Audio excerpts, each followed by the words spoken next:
सोहन की मासिक आय 32,000। सोहन की मासिक आय 32,000 रुपये तथा उसका मासिक व्यय 24,000 रुपये है। उसका बचत प्रतिशत ज्ञात करना है। सोहन की मासिक आय कितना है? 32,000। मासिक आय 32,000, मासिक व्यय 24,000। एक महीने में 32,000 कमाता है, खर्च करता है 24,000। तो उसकी मासिक बचत कितनी होगी निकालेंगे। मासिक बचत निकालने के बाद उस बचत का परसेंटेज में वैल्यू निकालेंगे। तो सबसे पहले क्या करेंगे, मासिक आय और मासिक व्यय का क्या करेंगे, रेशियो लेंगे। तो 32,000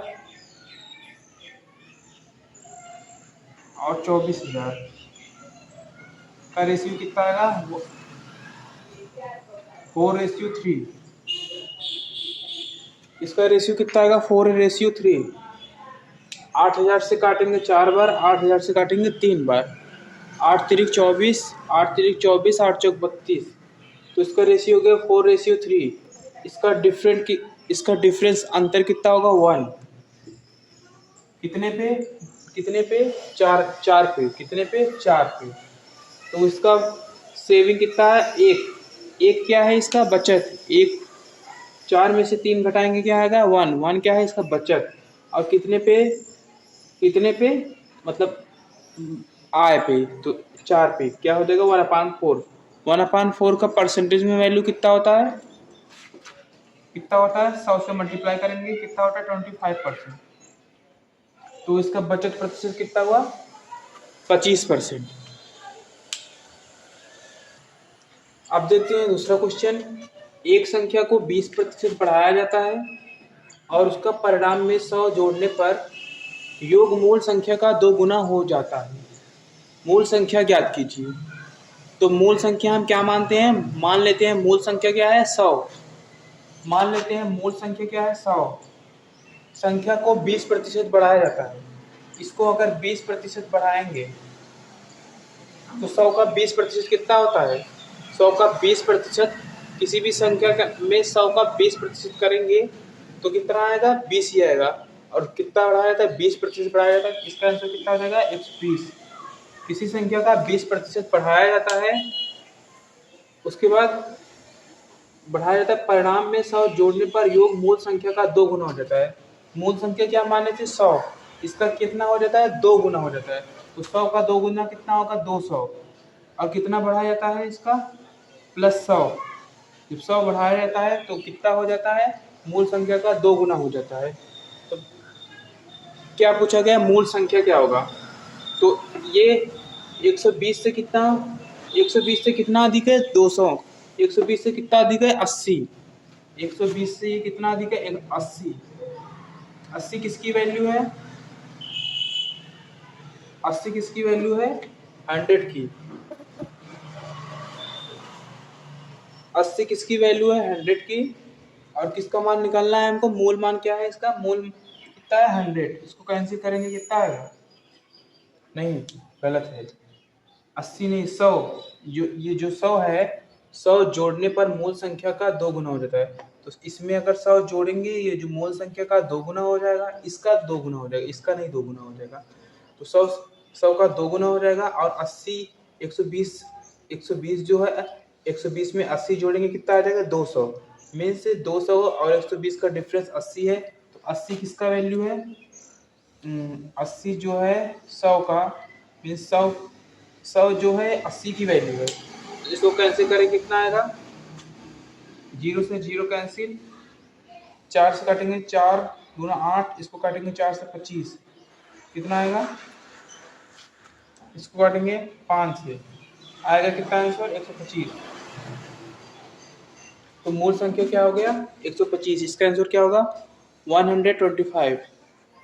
125। फिर से देख लेते हैं एक बार। मान लेते हैं कि मूल संख्या 100 है, 100 को 20% बढ़ाया गया तो 120 हो गया। फिर परिणाम मतलब जो आया, ये आया 120। परिणाम में 100 जोड़ने पर, इसमें 100 जोड़ने पर मूल संख्या का 2 गुना हो जाता है। जब इसमें 100 जोड़ देंगे तो मूल संख्या क्या है? 100। 100 का क्या हो जाएगा? 2 गुना, मतलब 100 का 2 गुना कितना होता है? 200। मूल संख्या का 2 गुना होता है। तो मूल संख्या ज्ञात करना है, तो इसका डिफरेंस कितना है 80। 80 किसकी वैल्यू है 100 की। 80 किसकी वैल्यू है 100 की। और किसका मान निकालना है हमको मूल संख्या का। मूल संख्या का मल्टीप्लाई कर देंगे, गुणा कर देंगे। तो 100/80 × 100, इसको कैंसिल कर देंगे, आंसर कितना आ जाएगा 125। अब इसके बाद देखते हैं तीसरा क्वेश्चन। किसी व्यक्ति की आय तथा व्यय का अनुपात 7:5 है। किसी व्यक्ति का आय मतलब क्या होता है इनकम, और व्यय मतलब क्या होता है खर्चा। उसका दोनों का अनुपात दिया गया है, रेशियो दिया गया है 7:5। और उसकी जो मासिक बचत है, महीने में कितना बचाता है 4000। तो मासिक आय ज्ञात कीजिए। सबसे पहले इसका फार्मूला क्या होता है, आय बराबर होता है व्यय प्लस बचत। आय बराबर क्या होता है व्यय प्लस बचत। तो लिखते हैं फार्मूला, आय बराबर, आय मीन्स होता है इनकम। इनकम क्या होता है व्यय, व्यय मीन्स क्या होता है खर्चा, प्लस क्या होता है बचत। व्यय मतलब एक्सपेंडिचर, एक्सपेंडिचर प्लस क्या होगा सेविंग।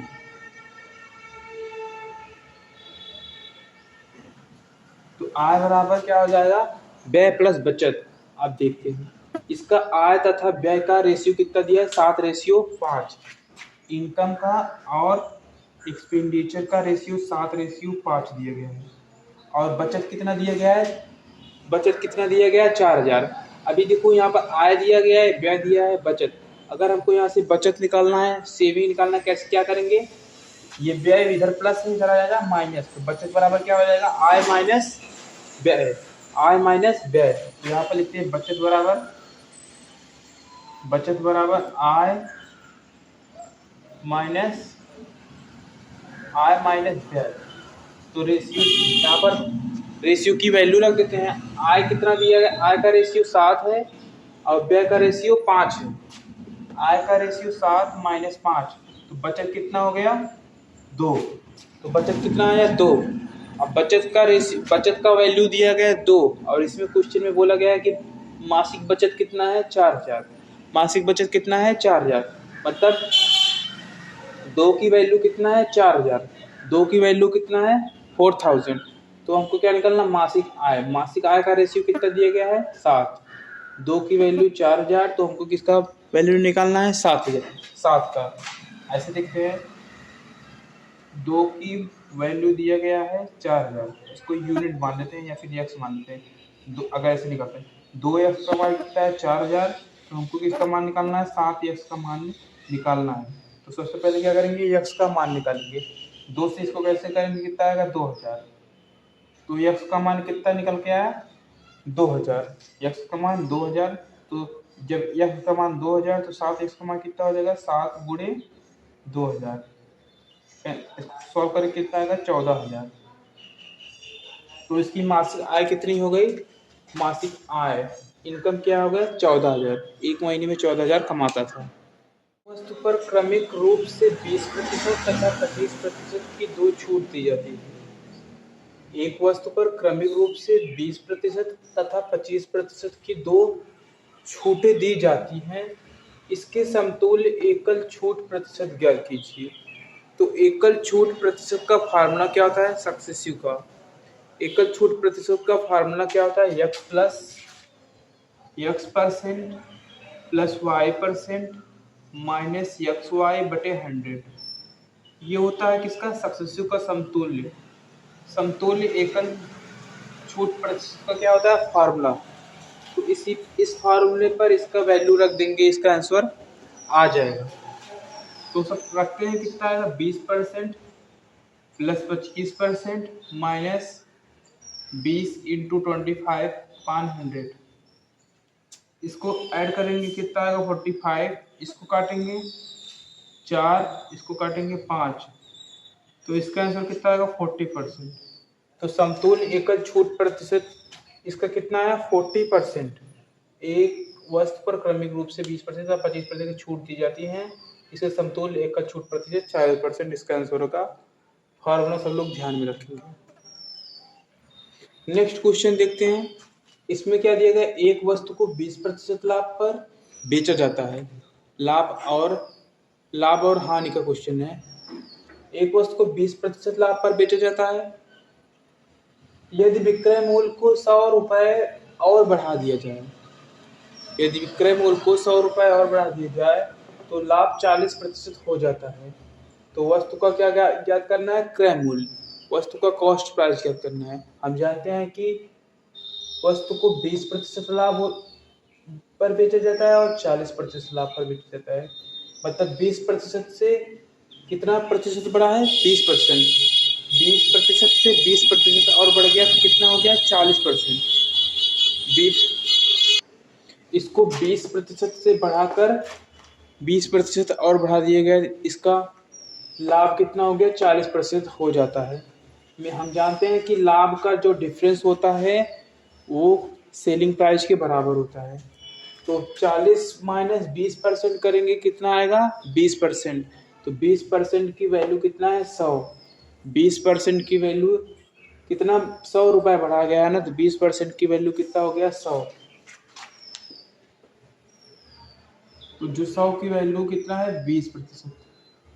तो हमको किसका मान निकालना है? सीपी। सीपी हमेशा कितना मांगते हैं? 100%। तो इसको काटेंगे कितना आएगा? 20। 20 पंजे 100। तो इसका आंसर कितना आएगा? 500 रुपीज।